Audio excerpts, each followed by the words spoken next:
Hello and welcome to Foxy TV, a show where we show you what happens behind the scenes at a home staging company. This week on episode 137, we are answering a request from one of our viewers around furniture placement rules. So we're going to answer that request and then that will flow into some of the other rules that our stylists use here at Foxy Home Staging. And make sure you stick around to the end of the episode where we'll have a bit of a fun segment with our over and underrated with Jake and Phoebe.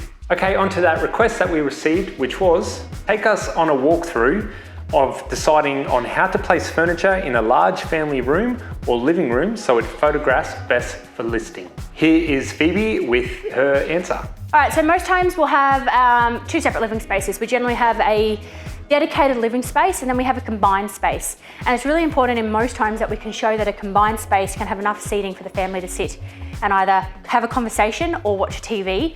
That arrangement as to whether or not we go formal or we go casual with family space really depends on the location of a home and how many other living spaces are in the property. This one in particular has another two living spaces. We've got a dedicated media and a family space upstairs. We try not to style with 3 TVs in a home, so this one is therefore a family space.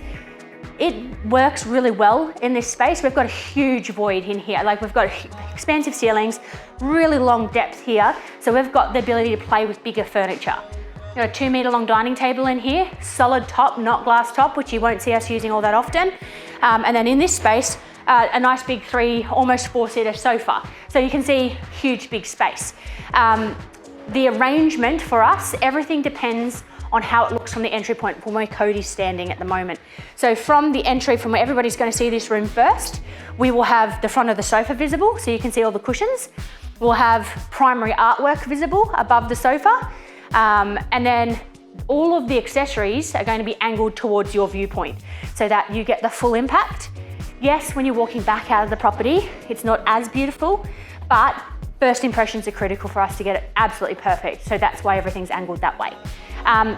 Layout wise, we go conversationally in this space here. If I, for example, rotate the sofa and have it facing the sideboard and my chair's angled in, it's still conversational. However, what that does, the sofa being along here, the back of the sofa creates a block. It creates an artificial hallway between the back of the sofa and the long dining table. So we lose that feeling of open space. We lose the feeling of open plan living.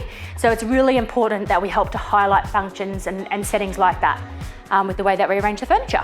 At the end of that video, Phoebe was explaining how if you had the back of the sofa in a certain position, it would create that artificial hallway. We have another example of this at a different install with Janessa. Hi guys, we are here today in Hendra and we thought we'd show you this layout. So Cody's focusing on different layouts and different rules we follow here at Foxy. So I will show you this one. We've actually broken a couple of our rules that we traditionally have.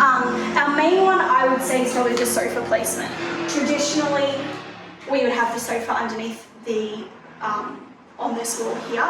Do that while you're walking into the front of it. You can see this beautiful, beautiful artwork, the beautiful cushions. It's a beautiful first impression. But the client here wanted more of a TV space. So to do that, we've had to put the sofa across facing the So traditionally, we're now walking into the side of the sofa or the back of the sofa. It's probably the ugliest part of the couch that we try to avoid. And then one of the other rules we've kind of broken is we've created a hallway. So we try to avoid this. We try to feel open and welcoming, and the hallways just they help segregate a space. For our next rule, we're heading back to that first property we were at with Phoebe. We stand-in stylist Jake. I know you know the answer to this one. Ooh, we're going to quickly go upstairs and you're going to explain why we didn't use a bedhead in the master. Easy. Yeah? Let's do it. You think you can do it? Yep. All right, let's go. Now, why haven't we used a bedhead? Pretty simple. This one is because the bedhead we have was going to sit a bit too high and will come across the window, above the windowsill. So a general rule is we won't use a bedhead if it covers any part of the window. So. Thank you, stylist Jake. There you go. We're at another property in Everton Park for our next 3 rules with Bianca. So for our next rule, it's with dining chairs. We like to do the rule of having a cross instead of a T, so that way when you walk through the entrance, you're not walking directly into the back of the dining chair, walking into more open. And for our next rule, it's in regards to light bulbs. So we like to keep our light bulbs in the cool shade consecutively throughout the whole house and keep it, the one colour. And so for our next rule, it's in regards to the rugs. So when it comes to a living room space, we want to have our rug run landscape with the couch, just so that way it keeps it more full. And for our very last rule this week, we head to an install which we did last week in Virginia. Lounge room rule, sofa off the wall. So in this room in particular, it'd be very tempting to push the sofa right up against the back of the wall. And it wouldn't honestly surprise me if we come back and it's been shoved up against the back of the wall, because a lot of people feel that's where it needs to sit. But by bringing it over off the wall, it gives us a sense of depth perception. So what that does, by giving the space off the wall, putting the front of the sofa's feet almost on the rug, combined with our occasional chairs, it lets us anchor it to the middle of the room, but it lets us center around something. So as a human, when we have something a center point, a focal point, we focus on it, and then everything slowly comes into focus behind it. And if we can have it off the wall and make this feel like this room is that much bigger, it's obviously going to go a long, long way when you're trying to sell a home, having a bigger room. There you have it. These are some of the rules we use here at Foxy Home Staging. Now, it's important to note that this isn't a comprehensive list, and rules are meant to be broken, and we definitely break some of these rules. Sometimes it's unavoidable for different reasons, and I'm sure if you're a long-time watcher or viewer of Foxy TV, you've seen us mention and break some of these rules in the past. Now, for a bit of fun, as mentioned at the top of the episode, I managed to grab Jake and Phoebe in Phoebe's newly built office for a bit of overrated and underrated on some different subjects and items. Euro pillows. Underrated. No. Underrated. From I like to read. Euro pillows. I thought you were pillows are overrated. No, underrated. People think they're too big. Vegemite. Overrated. Properly rated. Bedheads. Underrated. Overrated. Why, Jake? I don't know. I don't think, from a styling point of view, fair enough. But from a want it in your house point of view, I think overrated. Why? Who needs it? Who needs pillows? 7-Eleven coffee. Underrated. Great. No, I don't want coffee. I don't Chocolate that. coffee is good. Yeah, you do like it. White light bulbs. Overrated. Can I pass? I don't know. Hampton style. Overrated. Overrated. And overdone. In how much I hear about it, because I don't really know different styles, but everybody wants Hamptons. Auctions. Underrated, particularly at the moment. At the moment, underrated.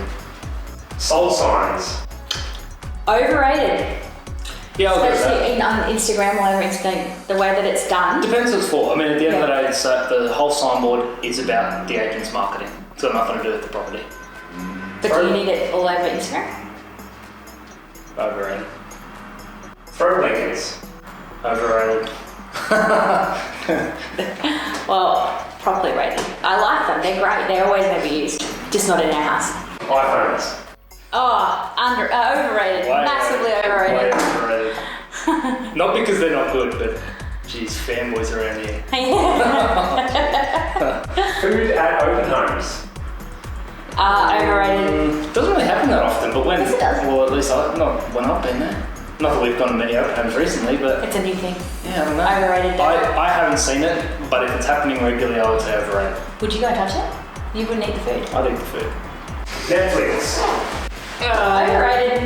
We haven't been watching it, it's nothing new. I'll say properly rated. Not an option. Painting your home just before you sell it. Underrated. Underrated. Everybody should do that, or at least consider it. This is pretty Actually, broad. I actually think you should probably do it while you're living in it, because it doesn't actually cost all that much. And look at our walls with screens. Anyway. Curtains. Overrated. Personal for sleeping, underrated. Birkenstocks. Overrated. What's that? Jesus sandals. Apparently overrated. I don't even know what it is. Freestanding baths. Overrated. Underrated. They are more cost effective to put in than like a normal box bath. Overrated They for cost me. cheaper. And that's not even, I'd say baths across the board overrated for me.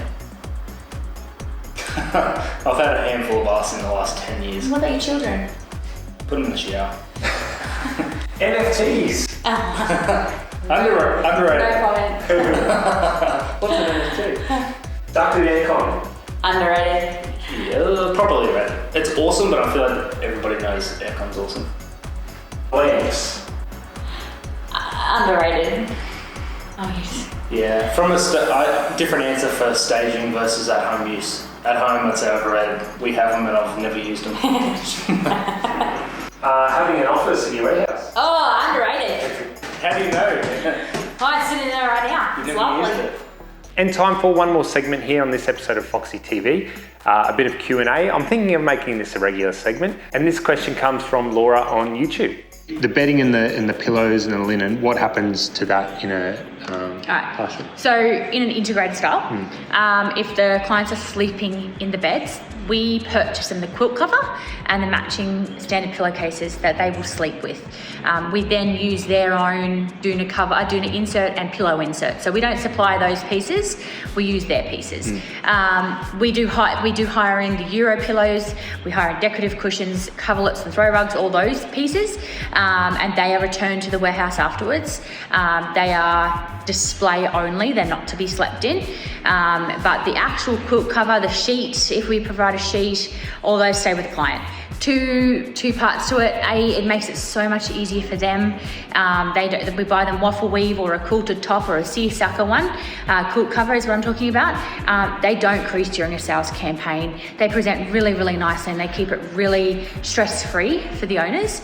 And the other side of it is that we don't have as much washing. So yeah, win-win. If you'd like something answered on a future episode of Foxy TV, leave it in the comments, and then on Instagram stories during the week, we're going to put a poll up and see which one gets voted the most for, and we'll answer that one on next week's episode. Thanks so much for watching. We'll see you back here next week.